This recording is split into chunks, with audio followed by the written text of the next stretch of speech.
Okay, friends, we just saw one of the biggest Nintendo Directs in the history of Nintendo Directs. It was amazing. There were high points, there were very, very low points. So, if you didn't already watch my live reactions to it, go watch that video. It was about an hour long. Cool. Run it in the background. But stick with me right over here as we go through each of these different announcements and we talk about our raw, unfiltered, non-sycophantic thoughts about it, right? We're unplugged. Let's go. Let's figure it out. All right, friends, let's do it. Okay, so right off the bat, let's do this right over here. The Nintendo Direct. We're gonna start right about here. Okay, spoilers. They start off very strong, right. This is a very, very strong start. We talked earlier that the Nintendo Direct was going to have a lot of Mario stuff for the 40th anniversary. They do a little bit of B-roll footage over here of the Mario concept. Miyamoto comes out, says thank you for everything. Great guy, amazing, legendary character. I met him once in 2019 when I won the Super Mario Maker 2 Invitational. I had him sign the trophy for me. Really awesome. So yeah, he's great. He's saying how Mario is so awesome, and now they're going to be doing the anniversary. So they're mentioning that if you go past December in the Nintendo Museum, you're going to get a different badge, a new light display, and they're also going to be doing some like Kyoto Marathon. Interesting. Yeah, interesting. And it has some like Mario bibs on there. So cool. That's the Mario bib for the Kyoto Marathon. Great. They go over here and here is the full trailer.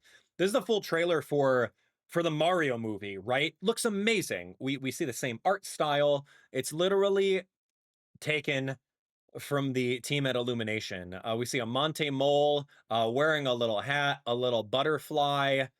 I don't know the significance of the butterfly, so you guys are gonna have to tell me. Some cheap over here in the water, maybe a toad or two, and yeah, it just looks really good. It just looks really, really good. Taking a look at it, yeah, it flies up into the sky, done. And like all the rumors were like legit true. I've seen a couple rumors that it is the Super Mario Galaxy. That's what they were thinking. So I don't really know how or what, but there's a Luma, and that's very, very cute. It was inevitable, right? We all love the blue Luma from the first Mario movie. It's inevitable that they're going to go into that. So it's a Super Mario Galaxy movie. It is going to be in 2026 in April. Thank you so much. Chris over here says that you're going to enjoy it. He has a little blue Luma in the background, a Bowser on a piano in the background. Really cute.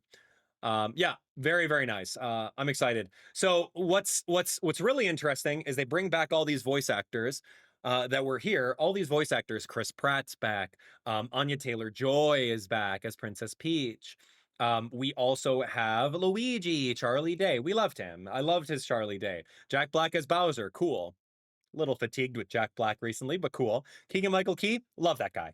Key and Peele, one of my favorite shows. And then Kamek right over here with Kevin, but they didn't mention who Rosalina is going to be. It's inevitable. Rosalina's there. Maybe they're going to do a cast announcement for that, but I'm very excited to see who's going to be casted for that. The game is going to be great. I really can't wait for it. Anyway, sorry, this is Howell, by the way. He wants to say hi. Now they're coming out over here in order to commemorate, we're going to bring a 15-year-old Wii game onto Nintendo Switch 1 and 2. So you don't have to buy a Switch 2 upgrade or anything like that. It's a Switch 1 game. We technically already have Mario Galaxy, part of the 3D All-Stars, so it's kind of redundant. But for those of you guys that didn't get the limited release of the Nintendo 3D Mario All-Stars game, which for some reason it was limited release. You have no reason to do that other than manufactured scarcity. I hate that so much. But since you guys don't have that game, now you have Mario Galaxy 1 and 2 combo pack. I won't go too much into it. It's literally a port. It's literally a port, but they've announced that there's new content in the form of a couple new storybook pages in Rosalina's book that she reads over here. Like, why do we care? You're really going to port this without giving us one brand new world, without, I don't know, maybe another playable character, maybe another new mechanic, right? Don't make it just a port of Mario Galaxy, but give us something more than this. Like, why are you being lazy at this point? It's Mario's anniversary. This is pressing the easy button. Like, I'm cool with it. This is fine. I own both games on Nintendo Wii at their respective launches, but like, we're in 2025, man. The least you could do is give us something more than, oh, here's a couple extra storybook pages, which coaxes gamers like myself to go through and play the game again. Great. Now I'm going to play it again to see what the little pages are. Anyway, here are some amiibo that probably don't do jack in the game because they didn't announce what they do, as usual. Or maybe they're going to summon a heart or, I don't know, extended life bar, something ridiculous. Yeah, I'll be buying them as I do. I'm an avid amiibo collector, but I'm not going to hold my breath that these figures are going to do anything. We saw the latest release for Donkey Kong Bananza and the Donkey Kong Bananza amiibo. It literally unlocked an endgame costume for free. And any of the other amiibo that you have, the over 300, 400 amiibo, they don't do anything but summon garbage. Literal garbage. So no, you can flash these shiny toys all you want, Nintendo, but at the end of the day, these figures are going to be like $40 because the Street Fighter figures are $40. The Donkey Kong Bonanza was like $30 because of, I don't know, manufacturing costs, political tariffs that are happening in the United States right now. You name it. But you know what?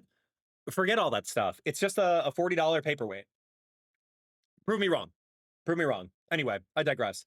I'm excited for it because I love collecting them, but I'm sad for it for people that don't collect amiibo that want something genuinely to unlock something really cool in a game. Don't hold your breath because amiibo's an afterthought. Except for more recently when they think, oh, we can sell a $40 figure now when we used to sell them for $13. We used to sell them for $13. Yo, just remember that. Amiibo at launch, barely $20. Unless it was like a 2-pack. But anyway, new storybook pages added. Cool, great. They're coming out. This is a really weird thing. They're coming out with a physical version of the storybook. Learn more at my Nintendo Store website. Sorry, friends, I'm not going to pull that up right now and like do the research on it. Maybe I'll make a video on that later. But Koizumi-san says, "Oh, and by the way, the new pages, they're not going to be in there." Like, what are you thinking? Tell me about this. Tell me about this. Let's think about the development for this right now. Nintendo big boss, whoever it is, says, "Hey, you know what? We should make more merchandise and sell it." Intern number 1 says, "You know what? Since we're going to be doing Mario Galaxy, we're going to be re-releasing the game. Why don't we do a physical version of the storybook and sell that on my Nintendo?" Great, cool. Print it, right? So then they go and they print it. They make hundreds of thousands of them. And then another intern says, "Hey, boss, like, shouldn't we like add something? Shouldn't we add something to Mario Galaxy 1 and 2 so that it's not just a port, you know, like, because our fans deserve a little bit more." Boss is like, "Dude, we already printed the book, man. What are you talking about?" He's like, "All right, hear me out. What if I just add a couple more pages to the book in the game? Like, is that going to be cool enough?" He's like, "Oh yeah, fine, just do it. It's not too late in the development process. Go ahead, add the pages." Um, and then intern 1's like, "Dude, boss, we already printed hundreds of thousands of copies of the book." Boss is like, "All right, doesn't matter. Who cares? Whatever." It's really mind-boggling how you can do that. How are you going to make an unfinished book? Oh, here we go. Hear this out. In real life DLC. That's right. Here we go, friends. On Nintendo's page, you can, for the low price of $19.99, you can get the missing pages in real life DLC. You get the missing pages, and they're going to be in like maybe another hardcover book. It'll be the sequel to the book, and we'll sell it to you for another cost in real life DLC. We didn't include it in the original. Get out of here. It's ridiculous, dude. It's just, how do you do that? It's you come out with a book and they're like, "Oh wait, there's more chapters, but we didn't include it in the book." And then it's like, "Oh, here, also playable on Nintendo Switch 2, omitting the Mario 3D All-Stars game that was the limited release." Just throwing that out there. They did not put that on there because Mario, it would be redundant, and they know it's redundant, but they're gonna sell it anyway. It's gross, dude. Anyway, let's talk about Switch 2. Okay. All right. Switching gears over here. Mario Tennis. Um, we played Mario Tennis Aces. It was an okay game. It was an okay game. Literally dead in the water as soon as the online came out. Online was busted, characters were unbalanced. It was like it was chugging through its life cycle of trying to get people to play this game. That was literally it was so bare bones of a tennis sim. And it was a lot like Mario Power Tennis on like Nintendo GameCube or Wii or whatever that was. Um, it seems like every generation has a Mario Tennis game. Like it's fatiguing at this point. How many times are you going to reinvent the wheel? And the last Mario Tennis Aces game, the story mode was bare bones. It was an attempt, but it was bare bones. So coming into this game, watching this trailer, oh yay, another Mario Tennis. Okay, cool. When we already have Mario Tennis Aces on Nintendo Switch 1 that you can play on Nintendo Switch 2. The game looks the exact same. Okay, wow, you can slice, you can lob, you can drop, you can do a power attack. Like, wow, so fun.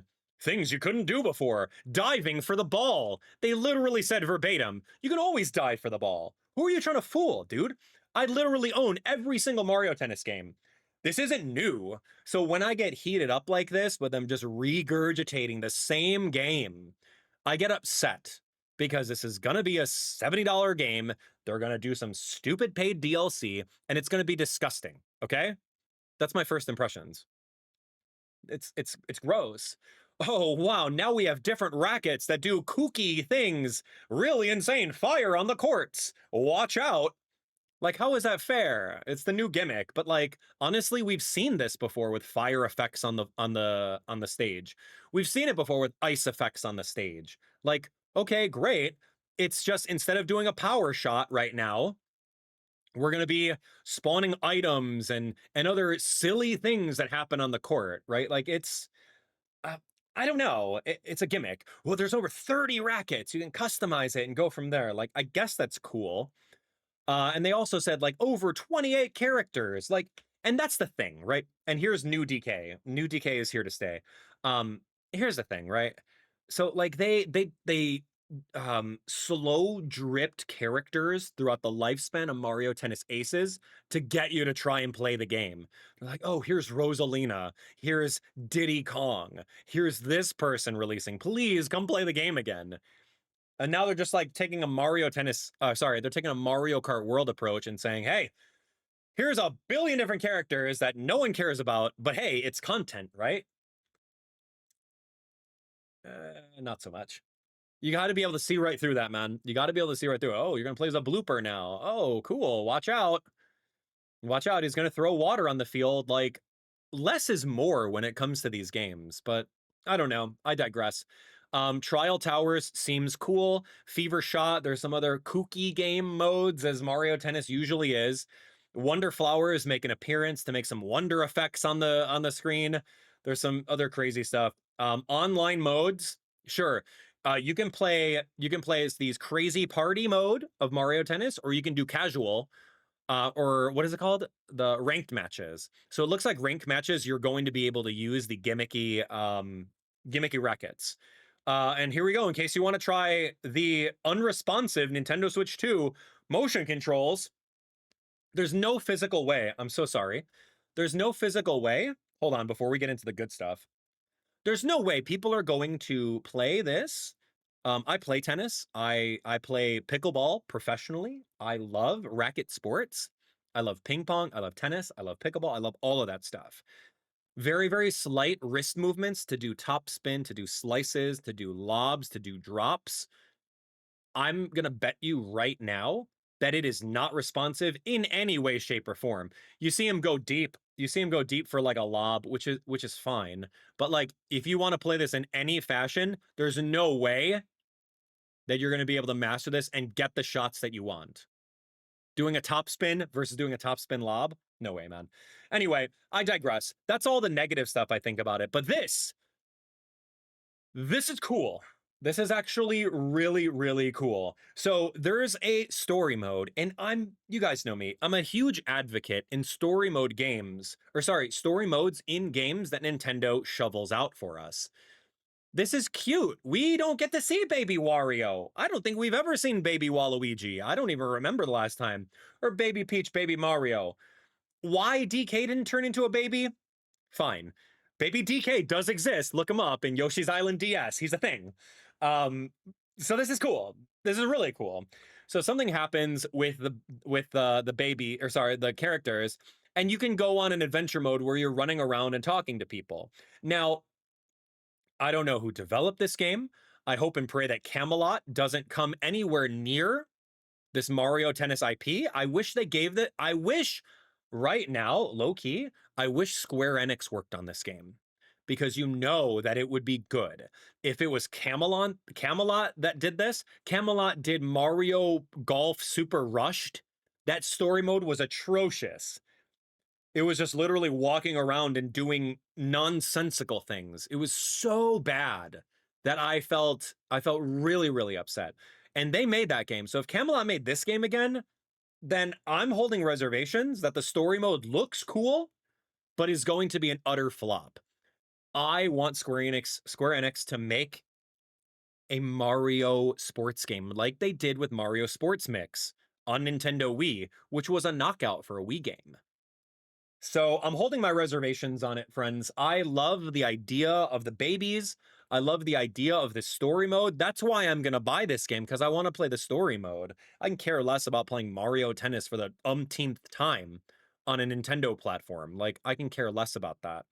Mario Tennis 64 was great. Mario Tennis Game Boy Color was the true GOAT.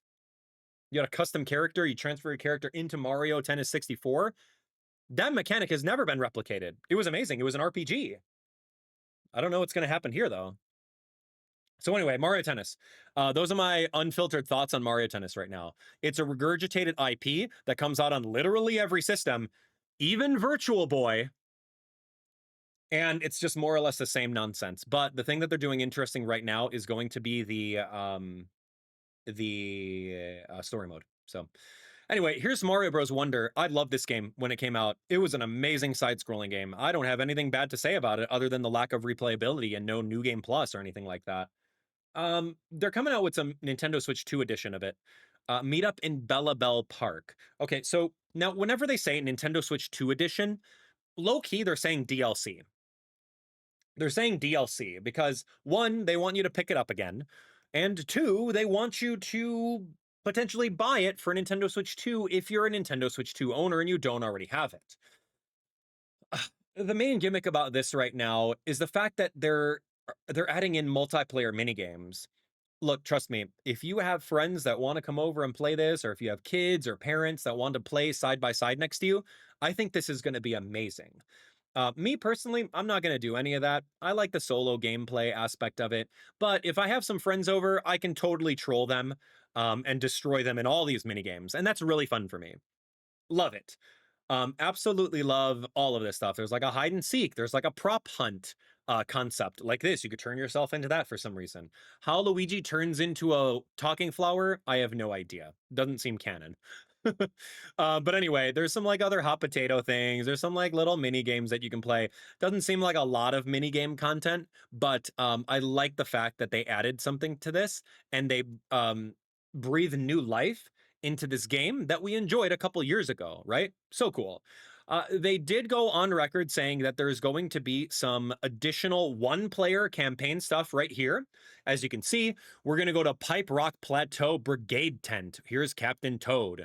Here's another little area over here. Here's another area that has Wonder Seeds. So, of course, there's going to be a little bit of campaign. If we learned anything from the $20 DLC from Kirby and the Forgotten Land, which had literally 12 levels extra and one extra boss fight.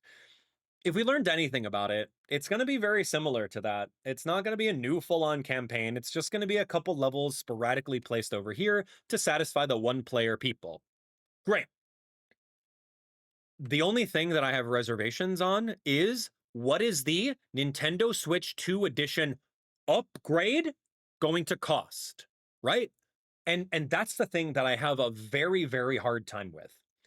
I have a hard time with it. And we're going to keep tabs right now. We're going to keep tabs of how many Nintendo Switch 2 editions and how many paid DLCs there are.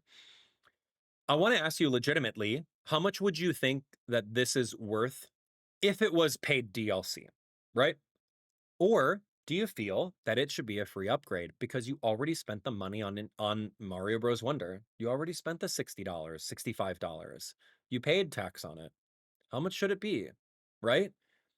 And that's the thing. Some of the games on Switch 2 Edition are free upgrades. And then you have Mario Jamboree TV, Mario Party Jamboree TV that costs, $10, $15. I didn't even buy it. I didn't pay any attention to it because it leaves a bad taste in my mouth that they're trying to squeeze an extra $20 out of me when I already paid for this game.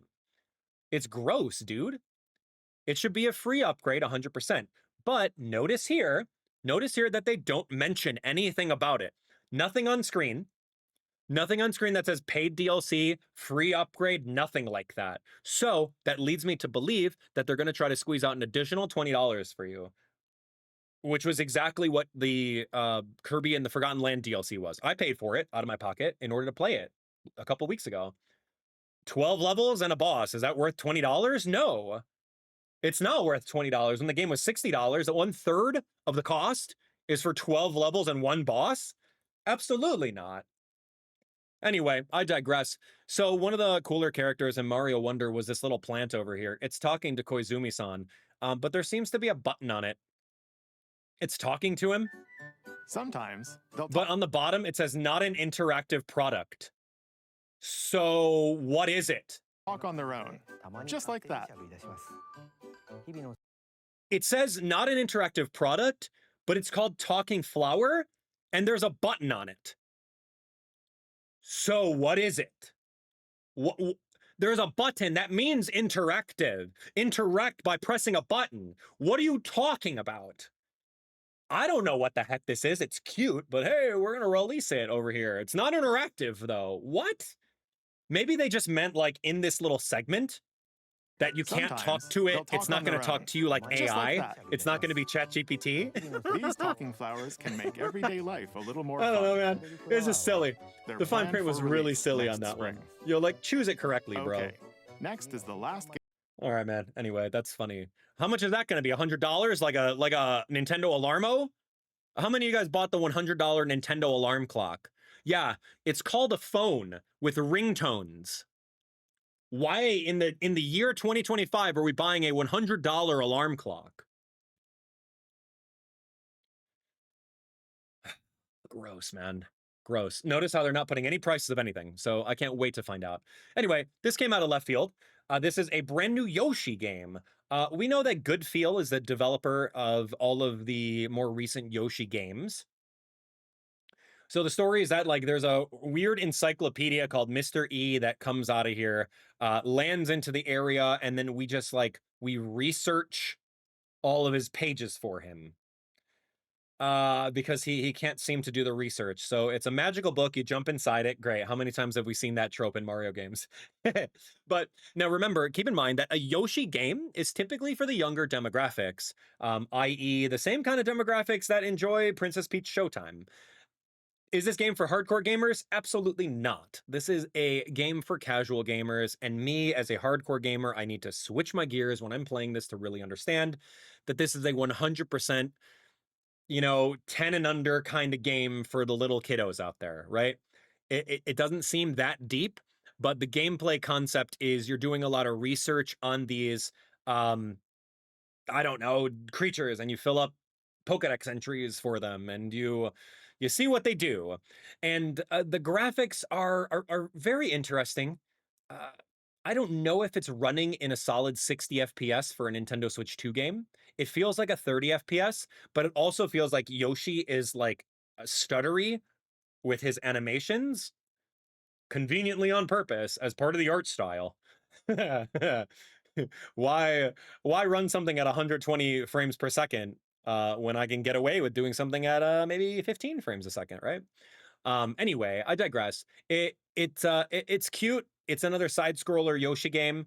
I remember Yoshi's Crafted World. I remember playing that game and getting really frustrated at the lack of 100% rewards, but it's not a hardcore audience. Yoshi and the Mysterious Book. Wow, wow, wow. Please do make a better subtitle. I don't think you can. I didn't realize that right now. I didn't realize that. That's a pretty cool logo though. Yoshi and the Mysterious Book. Hey, guys, okay, so I know the gameplay is about Mr. E. I get it. It's a play on words like mystery, the word mystery, Mr.E. I get that. But what are we going to call the game though? What should we localize it in the United States and outside of Japan? What should we call it? Well, that's pretty easy, dude. It's literally about a mysterious book, so how about we just call it Yoshi and the Mysterious Book? Genius! Nailed it! You know, that's why I pay you the big bucks. Thanks, boss. Okay, great. It's a better logo than Kirby Air Riders, that's for sure. Woo-wee, man, I'm on a roll today. I'm on a roll today. What should we call this game?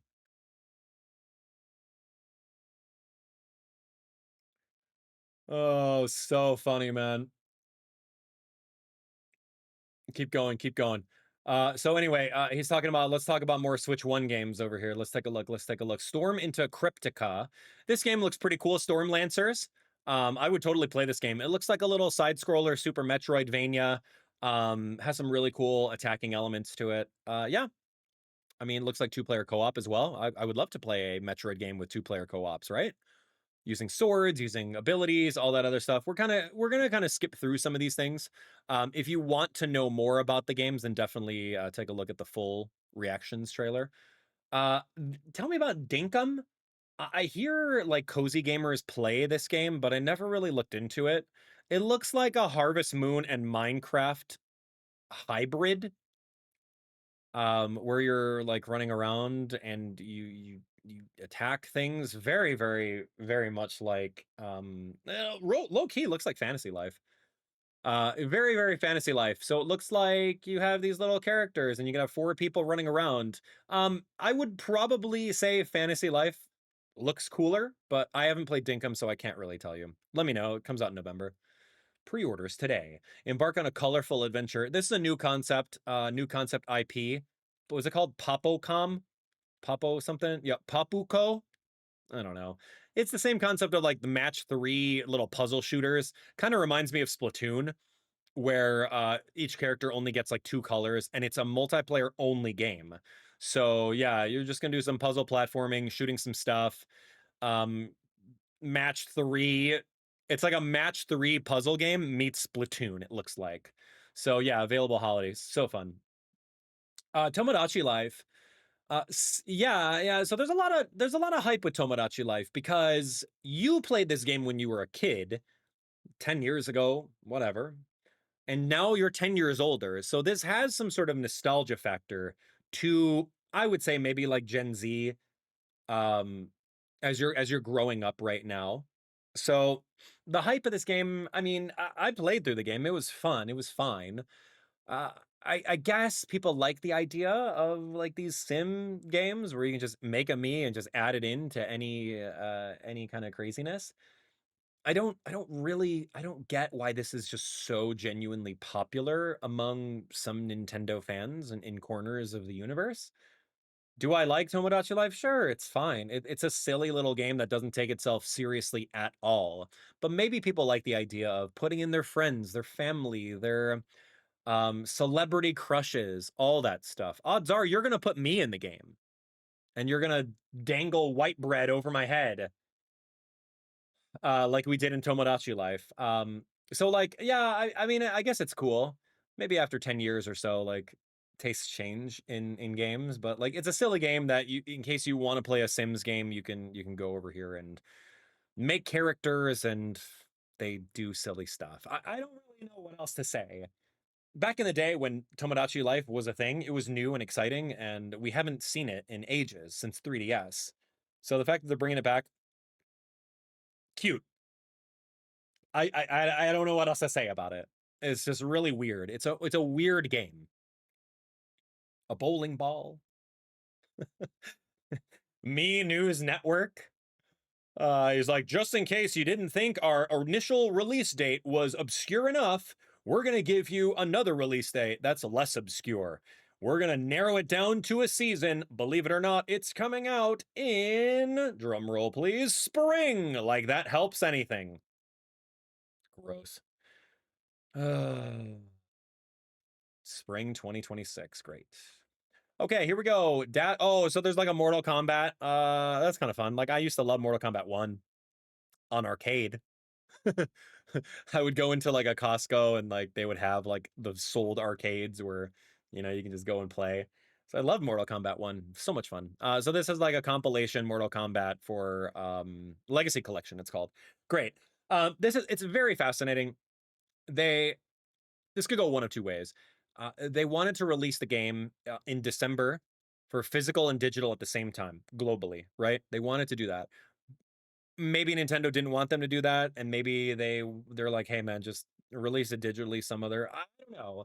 It's very off-putting that if you want to play the game, you can play it like a month early in October 30th, but the physical version comes out December 12th. So it's already old news by that time. So as a consumer, if you're really excited about Mortal Kombat, are you going to buy the digital version and then when the physical version comes out, you're going to buy it again? Or do you not have that kind of money to be thrown around and maybe you wait for the physical version? Or maybe you can care less about game preservation and you just buy the digital version. I would genuinely like to know where you stand as a consumer. I don't like this at all because I throughout the Nintendo Switch's lifespan, I bought all digital. And now seeing the concept of game key cards, the concept of Nintendo stopping support for Nintendo Switch 1, eventually stopping support for the Virtual Console on Nintendo Wii U, Nintendo 3DS. You don't have access to those games anymore digitally. My entire collection on Switch is digital. And so like now I'm trying to buy physicals of everything. So it's just a really, really weird concept that if I want this game, I want it physical, but I also don't want to wait 2 months for it. Anyway, I digress. Remake Integrate looks really cool. I love Final Fantasy VII. I love all those characters. I played this game at Gamescom, and I played it. Did I play it at PAX West? I played it at PAX West at Square Enix's behind the scenes appointment area.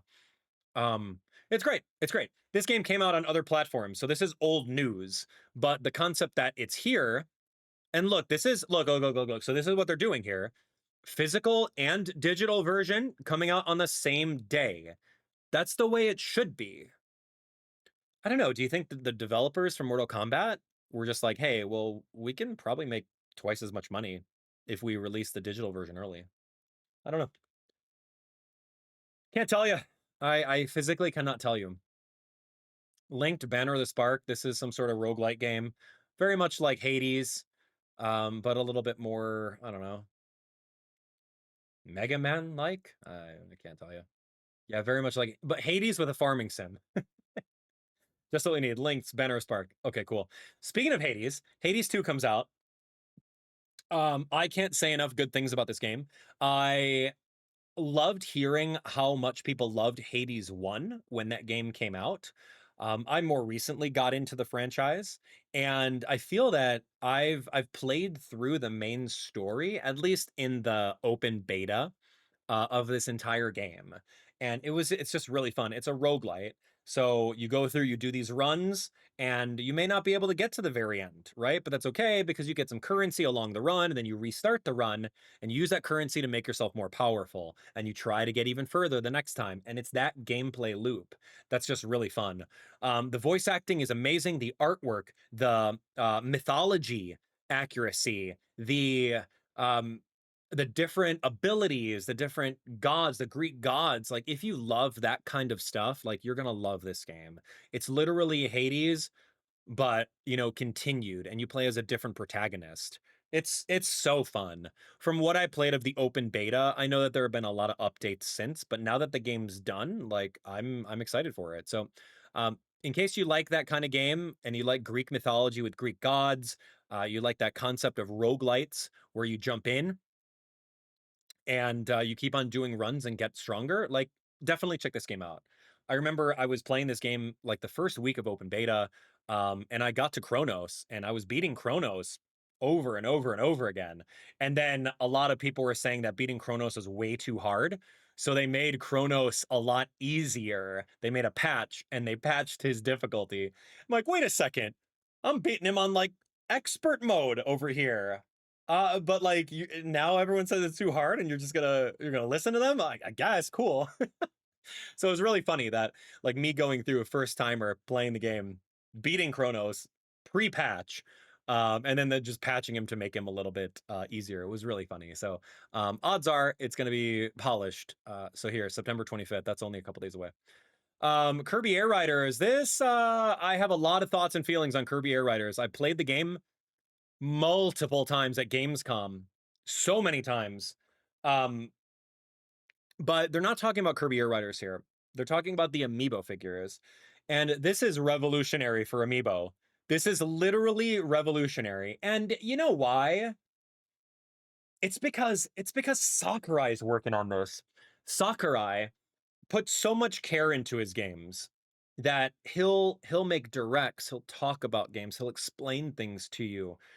Remember, we had the Mario Galaxy amiibo just show up on screen, not detailing anything that they do or why you should buy them other than, oh, it's Mario.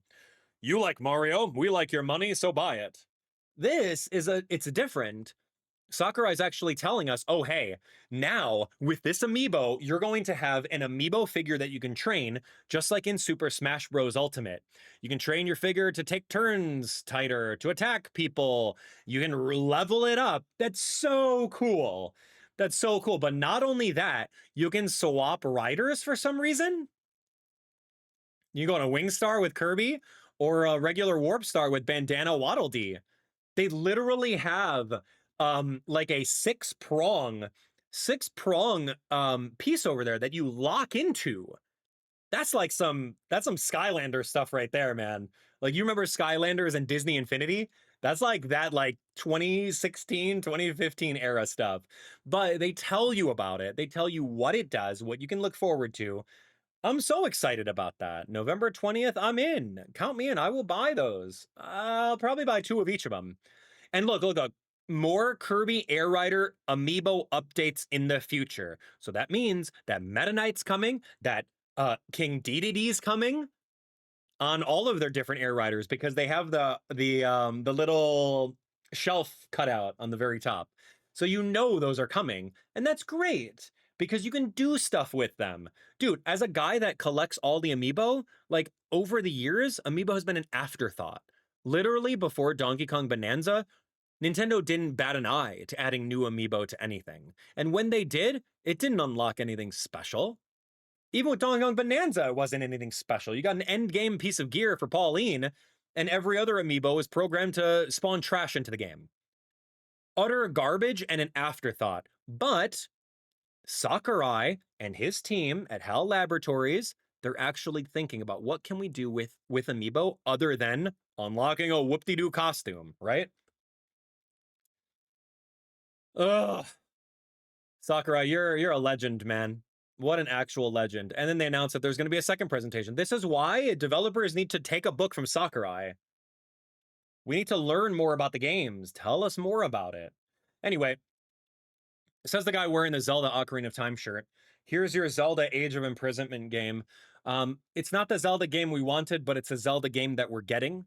I don't know, but my general idea is that Zelda fans, I would say 75% of them, they want a true Zelda game. Puzzles, dungeons, weapons, etc. I don't think Zelda games want a 1 versus 1000 Koei Tecmo reskin of Dynasty Warriors. This is like the third instance of Hyrule Warriors. Like, I get it. The game's cool. I love the characters. But like, no, I don't want to sit here and press the X button repeatedly. I literally tried that with whatever the other one was, Age of Calamity.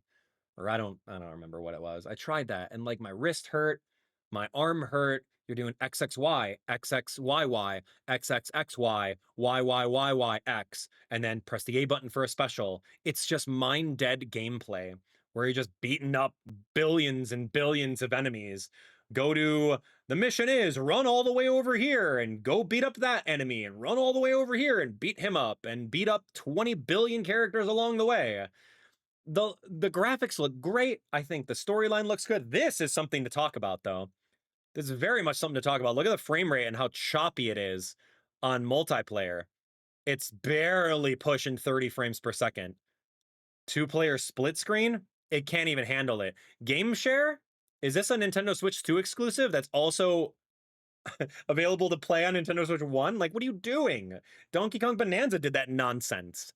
Like, it's fine for accessibility, but if you're going to go out and call this game a Switch 2 exclusive, but it plays on Nintendo Switch 1, you're wrong. You need to be able to dual release this on both systems and have more improved frame rate on Nintendo Switch 1. I can't confirm if this is Switch 2 exclusive, but if it's playing on a Switch 1, you better believe this game should have been on Switch 1.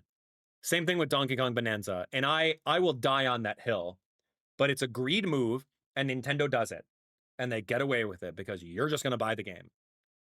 Anyway, I love the characters. You guys know me. I played through 100% of Tears of the Kingdom and Breath of the Wild. I love seeing those characters again, but I can't stand that gameplay, and I'm so sorry. I would have loved a Zelda remake or another brand new Zelda, not in the Breath of the Wild timeline. Something new, man. Give me the Oracle of Ages, Oracle of Seasons remake. I'll be happy with that. Anyway, moving on. What's this? Oh, a new Dragon Quest game. Okay, so admittedly, I don't know much about every Dragon Quest game.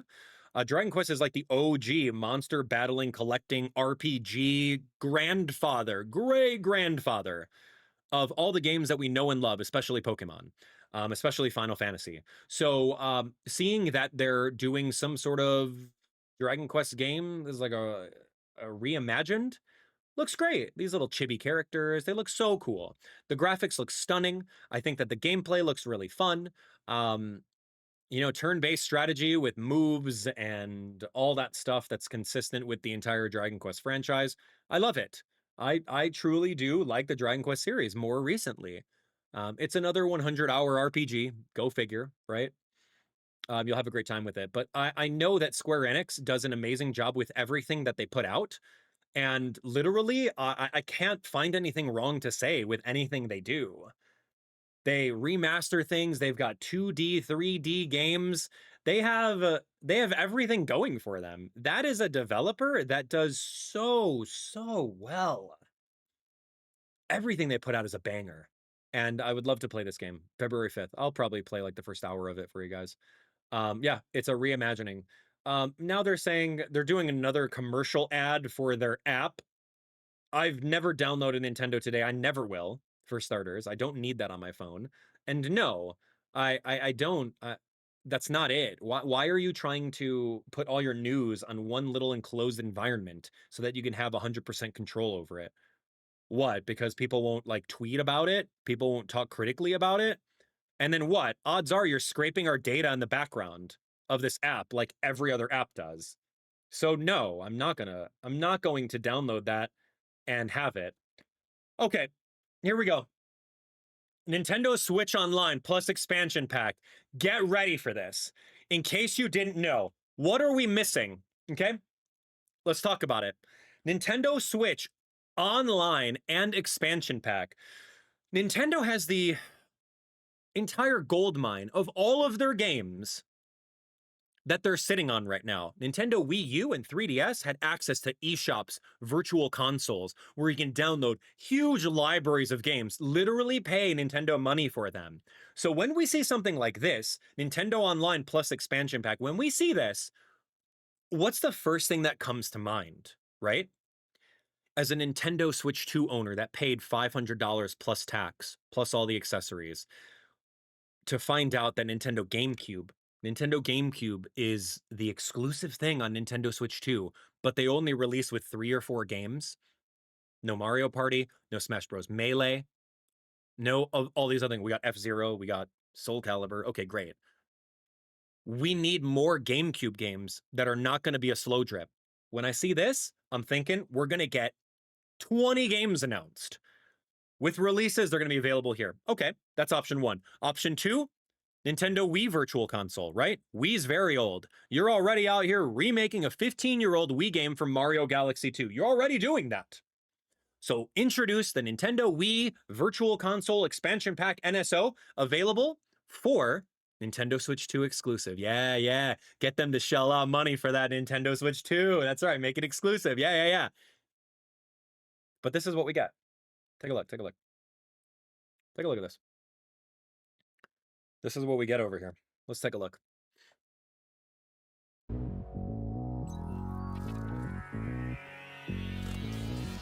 Coming to Nintendo Classics, Virtual Boy. We get Virtual Boy coming to Nintendo Classics. Nintendo's failed system in the 90s that had, what, 22 games? Half of them weren't even released outside of Japan. And this is what we get. This is from Nintendo Classics, meaning they're going to have a physical peripheral that you can utilize in order to play Virtual Boy games. Now, those of you guys that are too young to understand what a Virtual Boy is, this was before Oculus. This was before HTC Vive, before PlayStation VR. This was Nintendo's first attempt to get into that weird VR space. It was an utter failure. It was way too expensive. The games were garbage. Everything about this launch was a disaster. It was a catastrophe.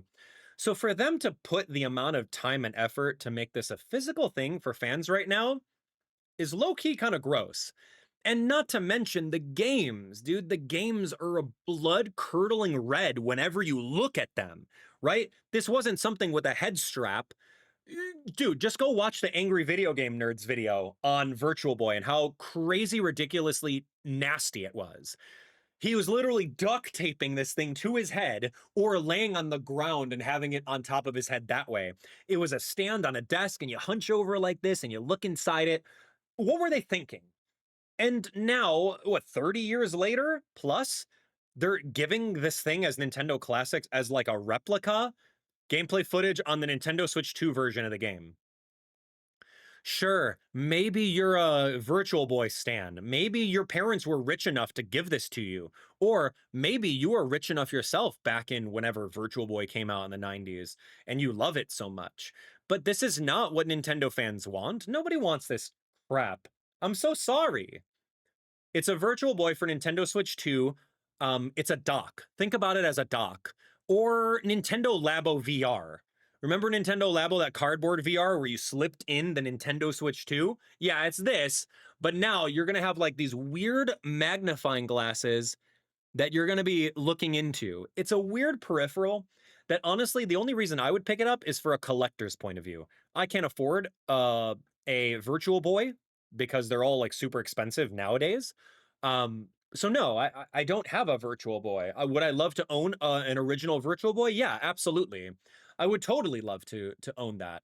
But there were 22 games officially released worldwide for Virtual Boy, 14 in Japan, 19 in the North America, and some overlap between the two regions. Why though? There's a cardboard version? So there's a Nintendo Labo VR version. How much is that going to be? This is gross.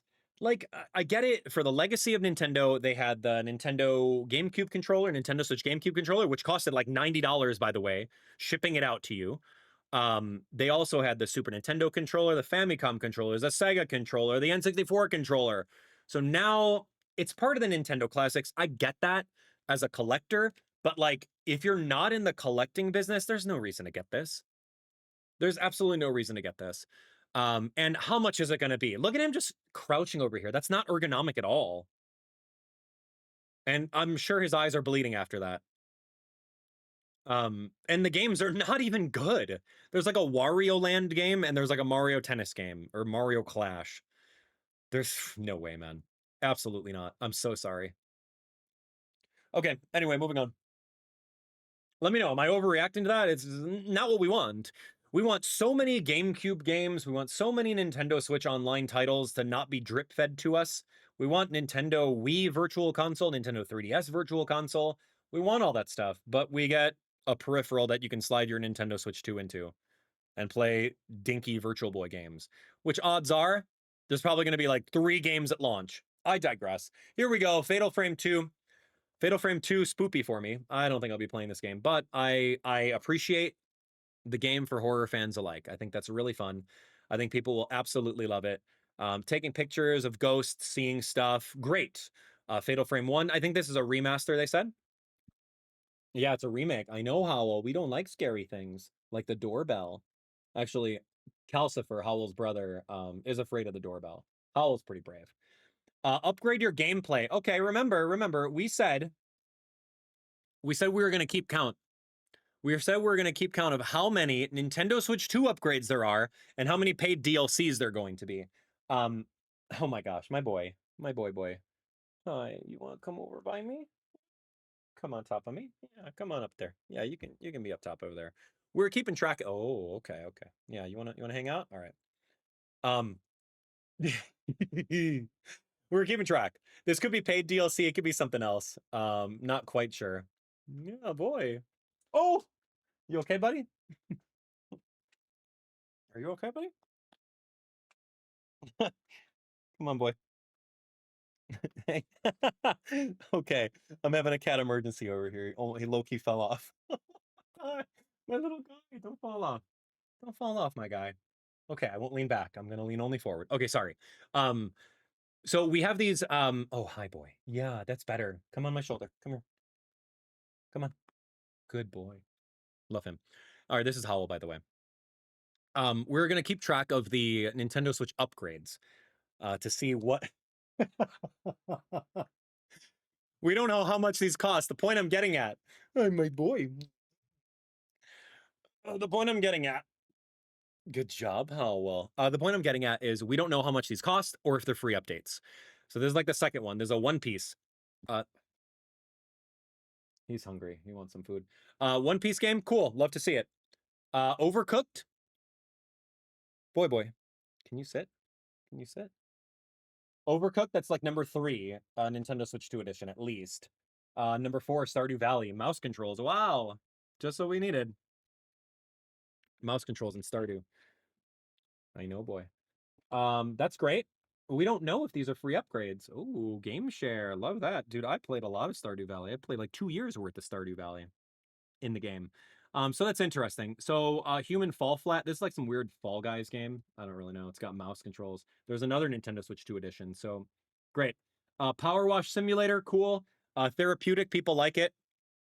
Why don't you try cleaning your toilet? Why don't you try cleaning your bathtub? I'm sure if you look at your toilet right now, it's probably got some like porcelain ring stains. So why don't you go power wash your toilet? But no, man, it's just so ironic. Like, could you imagine if you play Power Wash Simulator and then you go look at your house and it's just not like super clean? The irony is real. I wouldn't play this game, but people like it, so that's cool. It's a Nintendo Switch 2 version. Power Wash Simulator. Okay, Suika comes out. Great. Now there's like a 3D 360 version of it where you're gonna go over here and you're going to match some more fruits together. Suika game was a big thing for a while. I don't really know. Suika Planet, cool. We got a little bit left, man. We're already at 53 minutes. Oh, this was Metroid. This is Metroid. I know, I'll feed you breakfast, I promise. You're probably very hungry. This was the Metroid Prime 4 game. Okay, so like when I played the demo at Gamescom, we didn't have any third-party stuff. Or sorry, third-person stuff. We didn't have anything third-person for Metroid. So the fact that Metroid is on a motorbike, kind of cool. But like Metroid, I mean, sorry, Samus, Metroid is on a motorbike. Samus Aran, I mean, I guess it's cool that there's like a pseudo like open world. I hope it's not just empty and plain like it is right over here. But like Samus is on a spaceship, man. Like let me hang out in Samus's spaceship and do some like Star Fox-esque stuff. I don't think we need to do motorcycle things. Like you're losing your identity here.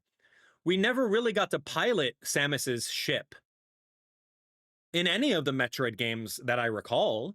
Why don't we, I don't know, have the ability to like literally go in Samus's ship and like shoot around some stuff? But a motorbike? I don't know, man. It's Identity Crisis. The game looks sharp. I'm very excited for it. Puzzling, the game looks it looks gorgeous. It looks really good. The gameplay demo that I played at Gamescom looked really good. I just wanted the story, and I want to see Samus's reflection in that visor sometimes. So this is Metroid Prime. Looks gonna be great. Yeah, we're good. We're good. That's at the end of at the beginning of December, at the end of the year. Journey to launch begins. So a journey to launch. Here's the thing. Here's the thing. This is cool. For one, I love Amiibo. We already talked about this. There were so many Amiibo announced for this entire Nintendo Direct. So many Amiibo. So many Amiibo. Come on up, boy. I like it, but like, dude, you got to tell me what these Amiibo do other than glorify paperweight status. Like, you got to tell me what they do. You have to. Yeah. The journey to launch, we need to talk about this. We 100% need. Oh my gosh, my boy. I know. I'll feed you. I promise. In 20 minutes, I'll feed you. Okay, see you, buddy. We need to talk about journey to launch. Journey to launch, the proper way of doing that is giving us the remasters of Metroid Prime 2 and Metroid Prime 3.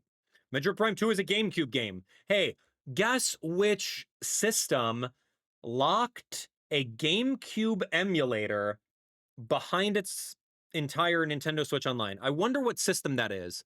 You would think Nintendo Switch Online GameCube, exclusive to Nintendo Switch.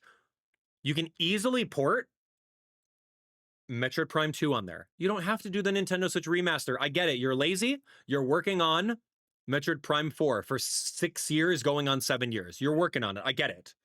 So port the game on Nintendo Switch GameCube, which we have exclusive access for because we paid $500 for that feature. How is that hard?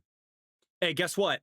You remastered a Nintendo Wii game for 15 years ago for the Mario 40th anniversary called Mario Galaxy 2 and Mario Galaxy. Those are old games on Nintendo Wii. You know what else is a Nintendo Wii game? Metroid Prime 3.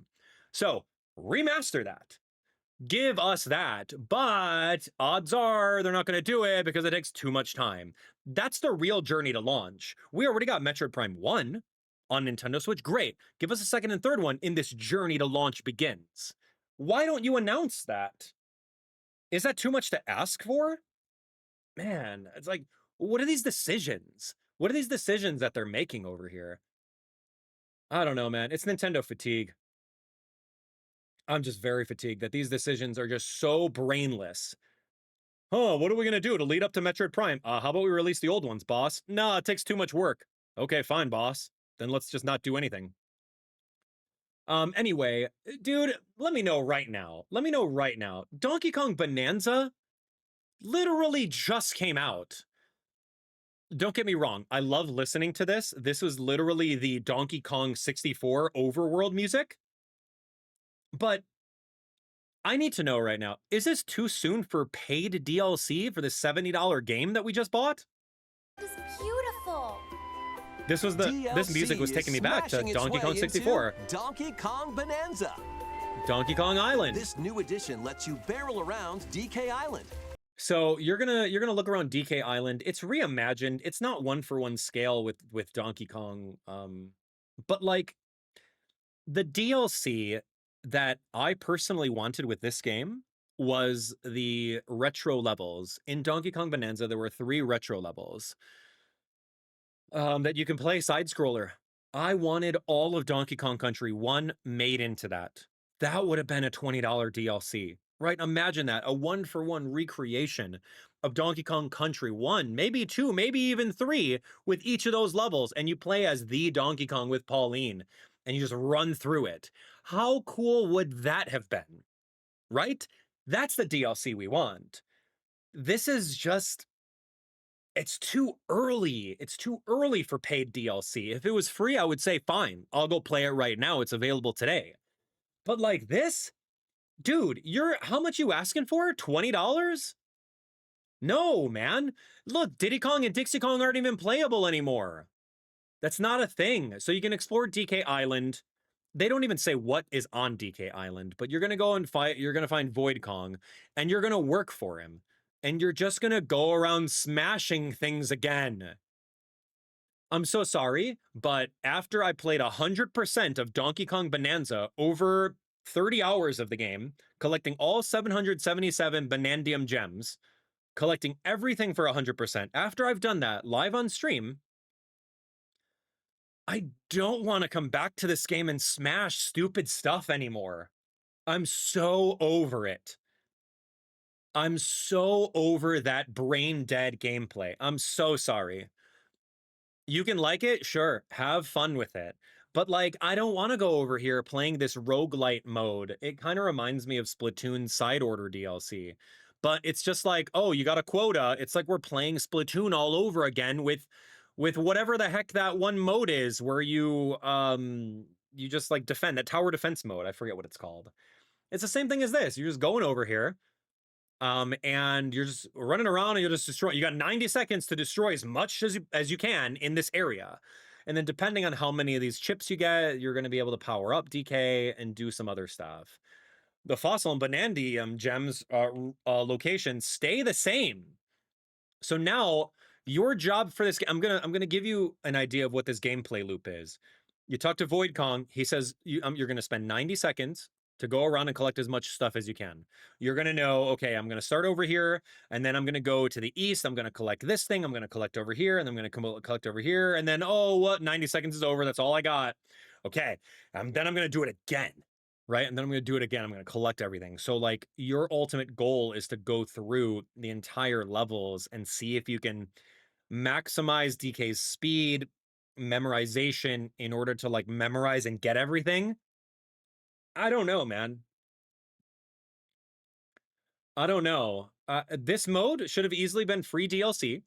It should have been incorporated into post-game after you beat the game 100% and collect all the Banandium gems. This should not have been something paid. I don't know. And then what are you getting? You're just getting trophies of things? Okay, like it's available today, and guys, I literally have zero motivation to even boot up my Nintendo Switch 2 to play this game. I would much rather go through and play Silk Song or the original Hollow Knight. Paid DLC. Not okay, man. This is 100% too soon for paid DLC. It's borderline day one DLC. It's very much that. Oh, you get a playable demo in case you didn't play this game. No, man. That's not it. I'm so sorry. It is bad. It's bad. I love the idea, but I don't like the idea of charging people an additional amount of money when the game just came out. That's a $90 game now. It's a $90 game. If that's $20 DLC, you spent 70, and that's not even accounting for tax. In the United States, tax can be anywhere from like 4% to 10%, right? That's $100 you spent on Donkey Kong Bonanza, 1/5 of the price of a Nintendo Switch 2. Anyway, so speaking of farming sims, we had like 5 of them in the Nintendo Direct. Now we're going to do a Nintendo-based, or sorry, a Pokemon-based farming sim that's based off of Ditto transforming into a human. It's so unsettling. I don't know why it's a Ditto transforming into a weird flailing arm human, but this is like another Minecraft Harvest Moon farming sim right now. I love that, you know, there's a lot of Gen 1 representation. Cool. So Ditto goes around as this weird character. I hope you can customize them.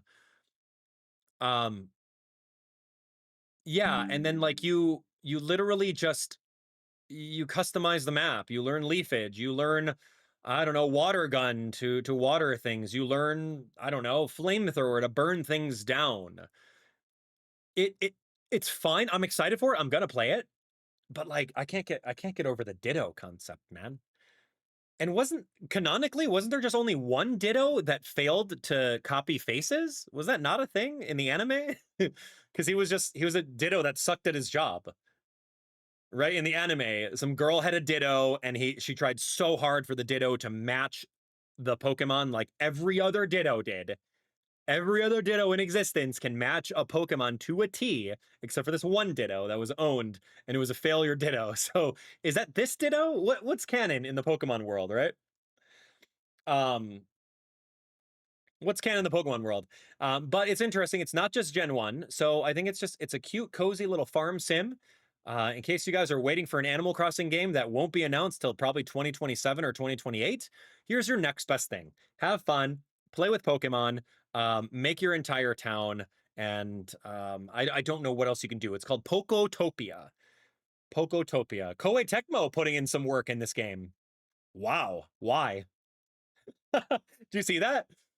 Dude, why is Koei Tecmo putting in work in this game, man? Are they not busy with their Age of Calamity, their Three Kingdoms, all their other stuff? They're doing some more Game Freak and Koei Tecmo. Look at that partnership. Cool, man. Anyway, yeah, the game looks really cute. I'm excited for it. Okay, so let's talk about some more Pokemon stuff. Now, I love Z-A. I played the demo 4 or 5 times. 4 or 5 times at PAX. I played it a couple times at Gamescom. I think it's going to be an amazing game. I don't have anything bad to say about my impressions of it. Truly. It's still the same formulaic concept where, the characters, the NPCs all look the same, but I'm very excited about Mega Evolutions. I'm very excited about the brand new gameplay mechanic. I'm also very excited about these new Megas. Look, the new Megas just get shadow dropped in this trailer over here. Yeah, I think that it's going to be an amazing, amazing game. They take the battle mechanics from like Yokai Watch 4. But look at this though. This is Mega Chestnut, Mega Delphox, and Mega Greninja floating on a shuriken. It looks so cool. Yeah, they look amazing. Like, okay, so arguably, Mega Dragonite, didn't like the design. That's okay. You either love it or you hate it. Mega Victreebel, did not like the design at all. But everything else has been bangers. They've been bangers. These 3 designs, they look great. Mega Malamar, Mega, who else was released recently? Mega Hawlucha, looks amazing. So yeah, this game is, I don't have a bad thing to say about this game based off of what I played. Gameplay mechanics very much like Yokai Watch 4, and I am very prideful in saying that, considering the fact that Yokai Watch has been the Pokemon ripoff since its inception, but now it comes full circle in which Yokai Watch is ripping off, or sorry, Pokemon is ripping off Yokai Watch 4's battle mechanics, where your character is running around and giving commands to the actual Pokemon. But one of the things too, though, that we don't talk about is that Nintendo just recently got approved for their patent for this specific gameplay mechanic in a game. It's really weird. You guys should look it up. It's very much overreach. Nintendo got the patent. They applied for it years ago. They got the patent for a character 1 to throw an object where subcharacter number 2 comes out. And if subcharacter 2, if you threw the object at another subcharacter, then it would initiate a battle. If there was no subcharacter to throw the object at, then the subcharacter that you called out of the object just wanders around you. That is the verbatim, more or less, that they patented. Literally patented that design. So look it up. Look it up. It's making some headlines. It's very scummy. It's very scummy that they're patenting the gameplay mechanics of this game. Yes, patent infringement is a big thing. They're acting like bullies because odds are, if someone is going to take this concept of battle mechanics and tweak it a little bit, they wouldn't want to risk it because they know how litigious Nintendo is, and they know how expensive taking things to court is going to be. So having that hover over game devs' heads for future monster battle and collecting games that they could potentially get sued into oblivion like Nintendo's doing with Palworld right now, like that's a big deal. That's a big bully move that Nintendo's doing to the gaming front right now. What else is Nintendo going to patent? You're going to patent, a character 1 jumping into the air and hitting a block and an item coming out of the block? You're going to patent that? It's a bad time to be a Nintendo fan, but like this is just the behind the scenes things. When you look critically at things. Am I excited for the game? Yes.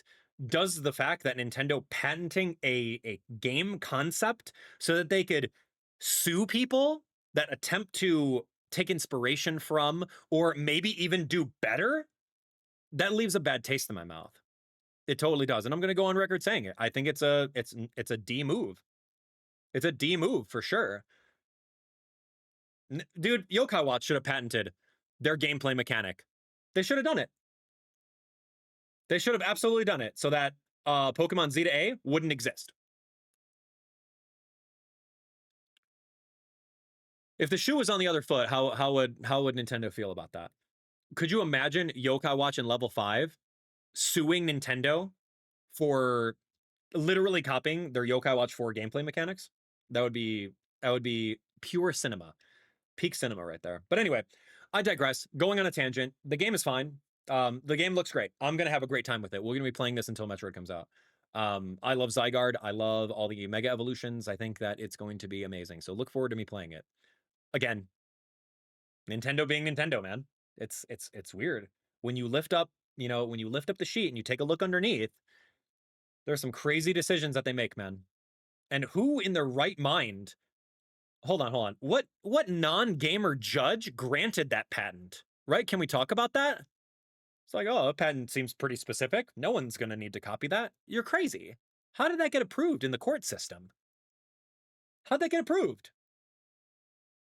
Anyway, here we go. So this one's another crazy idea. Hey, how do we get more money out of all the Pokemon fan base? How do we do it? Oh, boss, I got an idea. What about day one DLC? What do you think about that? I mean, we're already planning on bringing Mega Raichu Y and Mega Raichu X into the game. But what if we just like segmented it a little bit and we just made paid DLC for $20 or $30? So not only are the players going to buy the game for $70, but we can really get to that 100 price point by making Mega Dimension paid DLC, right? What if we do that, boss? Boss is like, genius. Send it.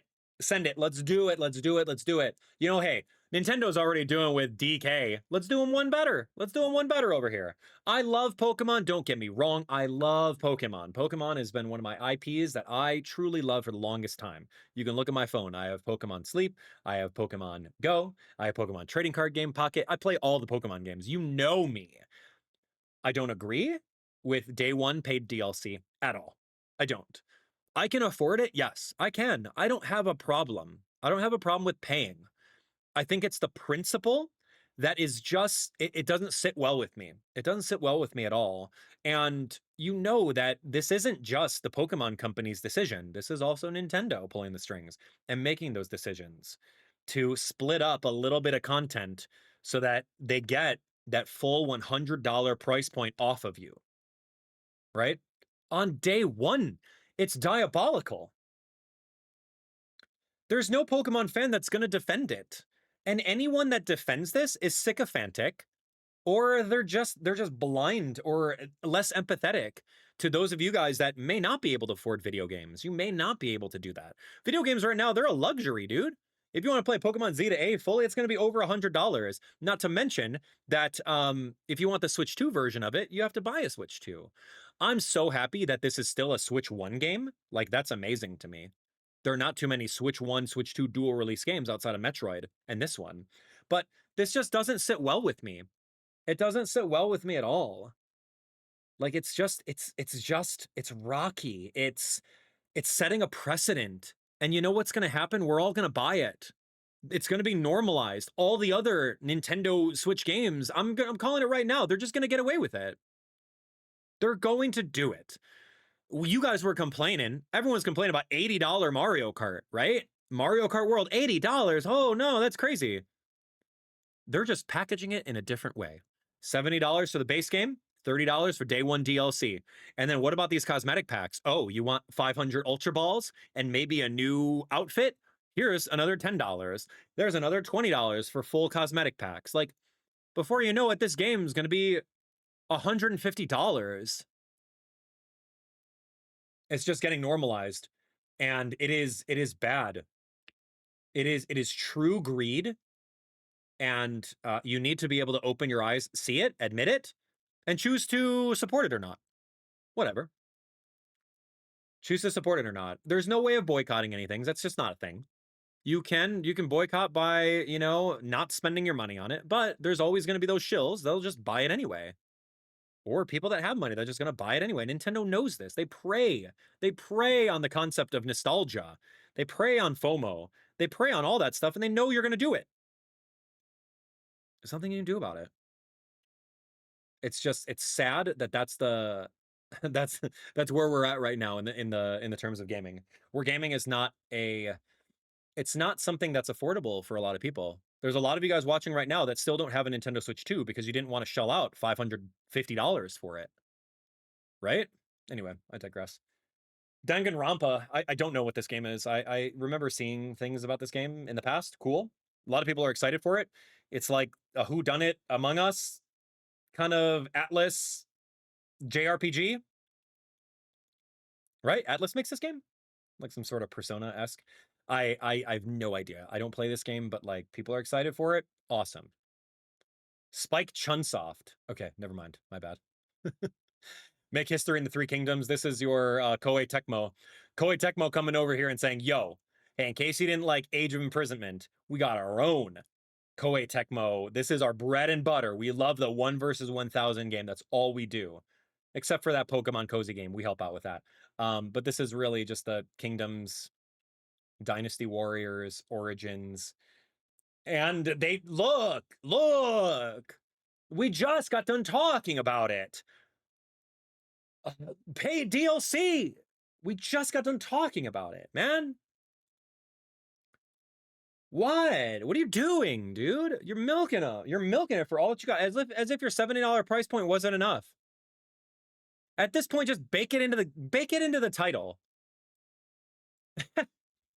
This is like going to McDonald's, man, and ordering a Big Mac. And then the server turns around the iPad and said, "There's just going to be another question for you over here." And it's like the tip screen. Why are you asking me to tip on an order that I already paid for? Just bake it into the price. Bake it into the price right now. I'm not going to tip if I'm doing takeout. You literally did your job. If I sat down, you seated me, you refilled my water, you brought me my food, you asked me how I was doing, you gave me a water refill, then I'll tip you.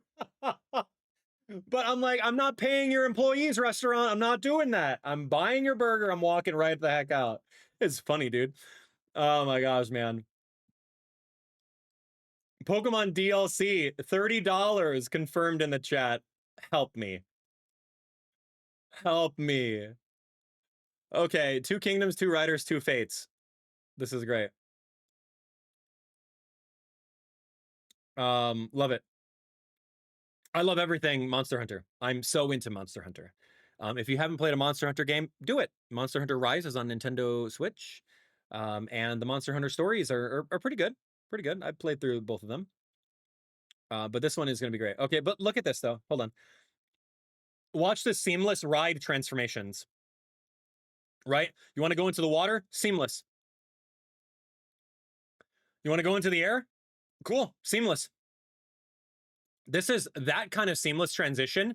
This is what I was trying to explain with Donkey Kong Bananza. I know I'm on a tangent, but I have to talk about it.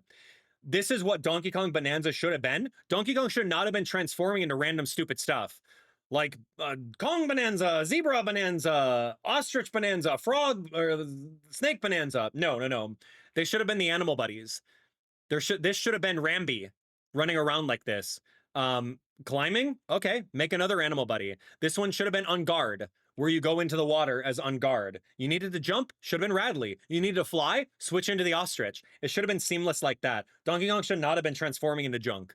I get that Mario Odyssey.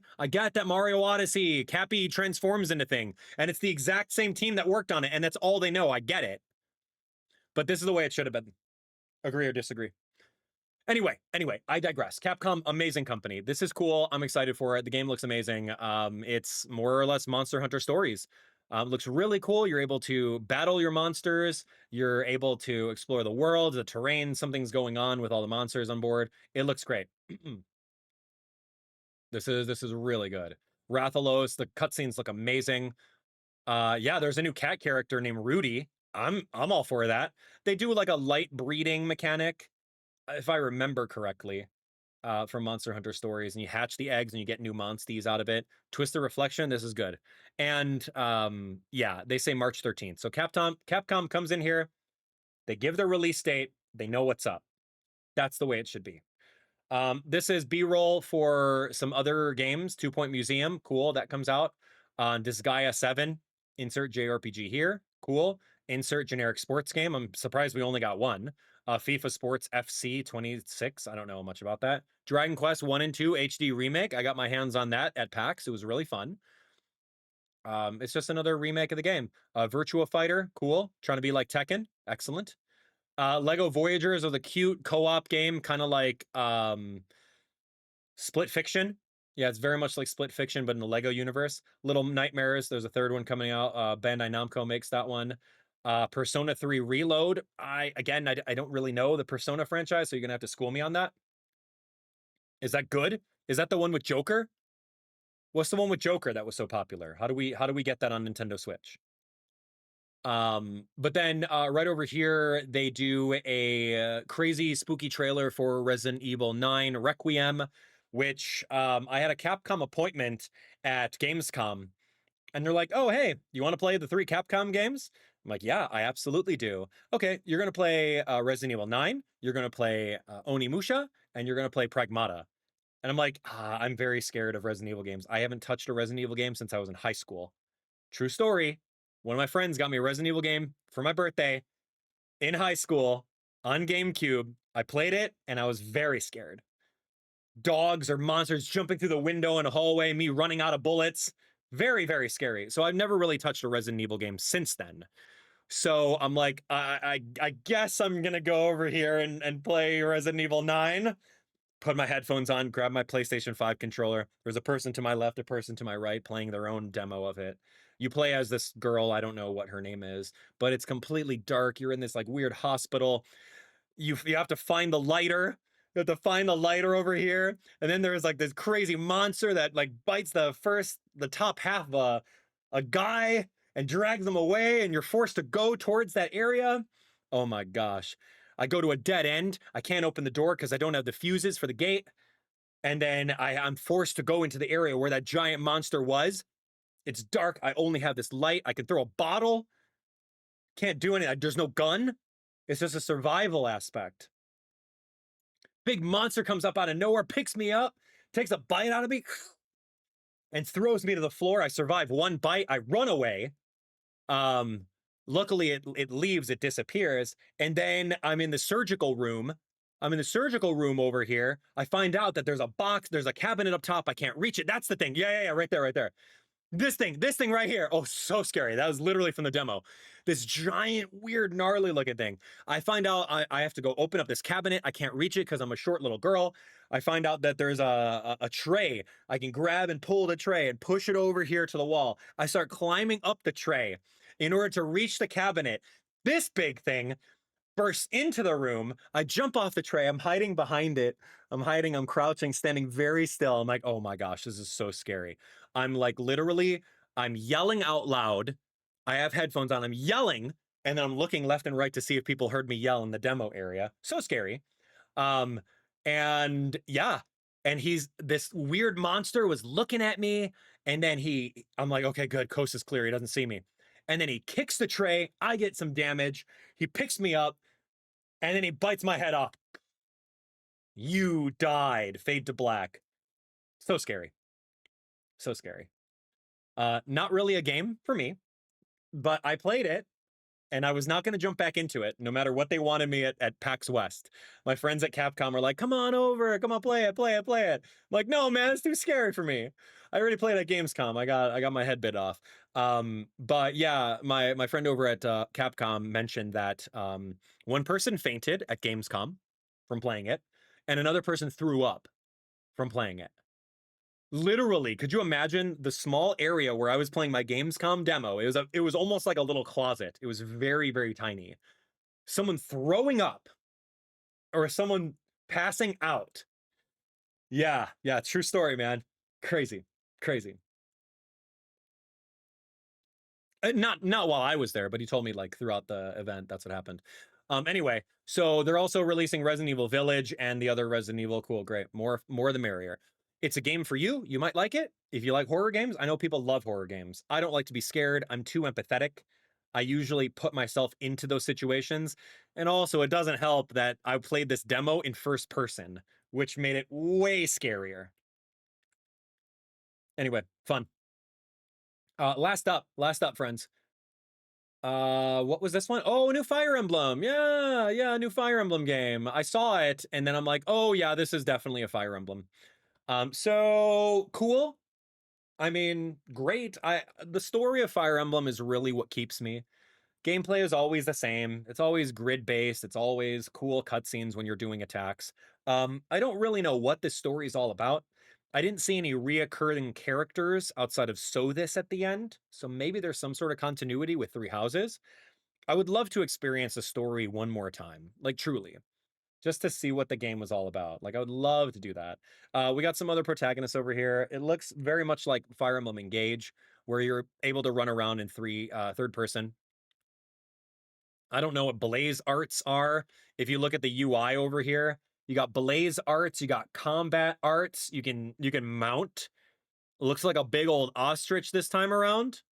You can access your items and storage right off the bat. That's kind of cool. Bronze spear versus a bronze bow. Look at that. He's on top of some sort of like chicken looking thing, right? It looks great. So it's like some sort of like arena-based Fire Emblem. Looks sharp. The graphics are always good.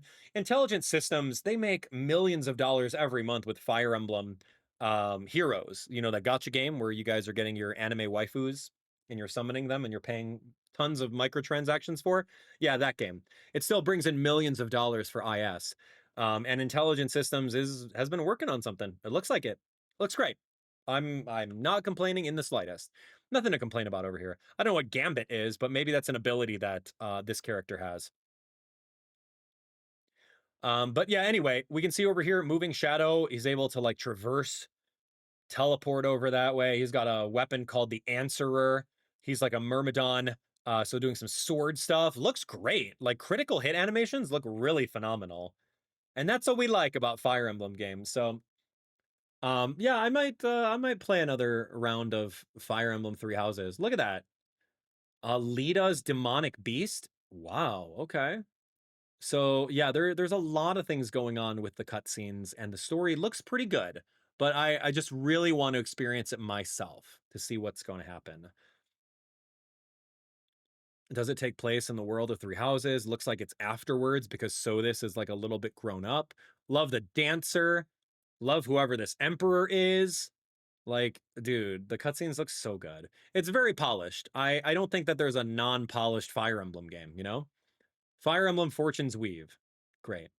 Work on your logo and assets, but other than that, here we go. That's the adult version of Sothis, a character in the Three Houses series. I honestly don't remember too much about her because we played that game how many years ago? But yeah, 2026. So look forward to it. Whatever. Great. Love it. Yeah, and I think that's it. Yeah, there's your Fire Emblem game. Looks really great. So yeah, that was your Nintendo Direct.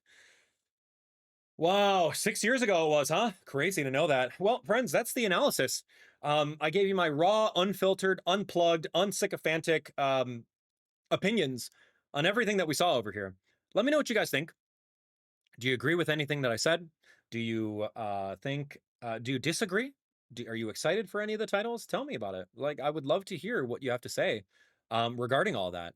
Tell me your thoughts on the concept of day one DLC being a practice for $30. Tell me your thoughts on Donkey Kong getting some paid DLC. I don't even want to play that DLC, to be honest. I don't want to waste my time with that.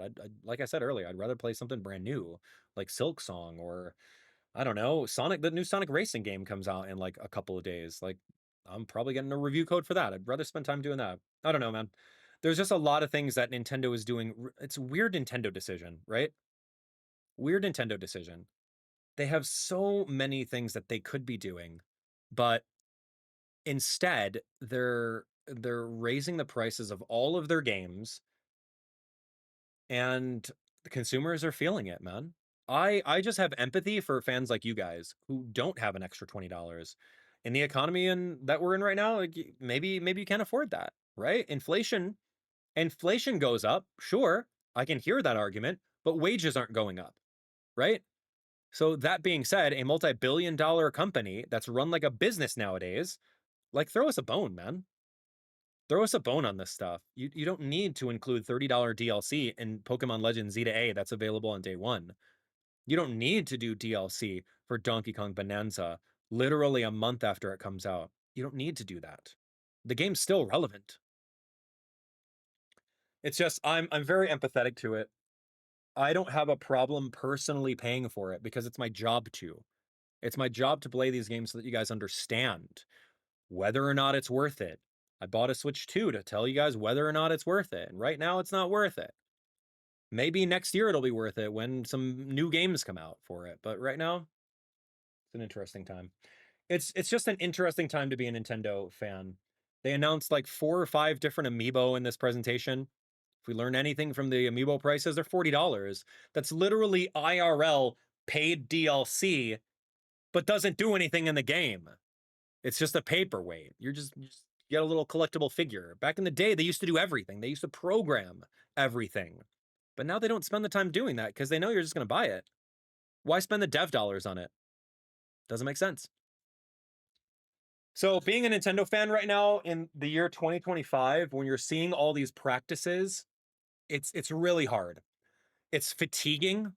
I'm very Nintendo fatigued because you have all of these other companies on the other side, right? The grass is greener on the other side. PlayStation, for example, man. You have games that do so well. They do so well. They didn't have teams of 300 people on them. They're not. I'm looking at Expedition 33, man. That's a $50 game. They had a team of 50 people max, and it's better than anything Nintendo is putting out. And that says something. And Nintendo also jumping onto the whole patent thing about patenting the ZA mechanics, like, that's ridiculous. It's really, really weird. They're trying to milk out as much money as possible from everyone. And they're just being a bully right now. They're being a bully to indie developers. Like, some indie developers can't even get a Switch 2 dev system. They can't even get a dev kit for Nintendo Switch 2 to develop their game on Nintendo Switch 2. They're just saying, oh, just make it on Nintendo Switch 1. We can't give you a dev kit. Like, what is that? How do you support that? I don't know, man. But hey, you know what?